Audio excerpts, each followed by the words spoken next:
அனைவருக்கும் வணக்கம். தமிழ்நாடு வியாபார சங்க பேரவையுடைய மாநில துணைத் தலைவர் பேசுகிறேன். இந்த 28/1/2025 செவ்வாய்க்கிழமை கடலூர் மாவட்டத்தினுடைய செயற்குழு கூட்டம் நடந்து கொண்டிருக்கின்றது. மாநில நிர்வாகிகள் பாசத்திற்குரிய பரிசுகளுடைய போர்வால் வியாபாரிகளை நம்பிக்கை தரும் அற்புதம் முன்னிலையில் செல்கின்றது. செந்தில் மண்டலத்துடைய ஒருங்கிணைப்பாளர் பாசத்திற்குரிய நண்பர் உரிமையாளர் அவர்கள்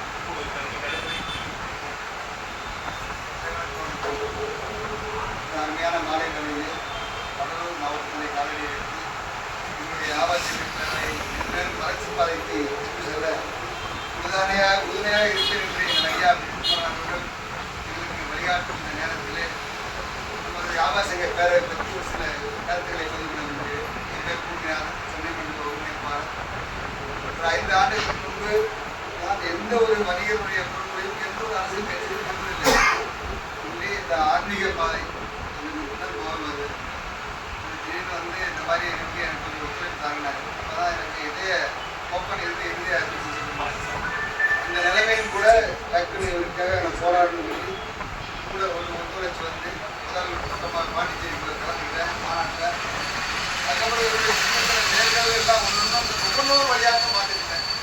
இந்த முகநூல் வழியாக பார்க்கும்போது 11 மணி 12 மணி ஒரு கடைகளின் பிரச்சனை, எந்த கடையில் பிரச்சனை இருந்தாலும் அந்த நேரத்தில் உடனே போய் இவரை சார்ந்து 4 பேரை உடனே போய் அதுக்கு தீர்வு கண்டு காவல்துறையினர் சென்று அதுக்கு ஒரு நல்ல ஒரு தீர்வு காண்றதுக்கு ஒரு நல்ல ஒரு அமைப்பு மாநில ஒருங்கிணைப்பாளராக இருந்தார். அப்போ அவருடைய கரத்தை வலுப்படுத்துறதுக்காக வேறொருவரோட சேர்த்து பணியாற்றி செயலாற்றி வரும்போது ஐயாவுடைய எனக்கு நட்பு முகநூல் வாயிலாக கடந்த 2 ஆண்டுகளுக்கு கிடைச்சது.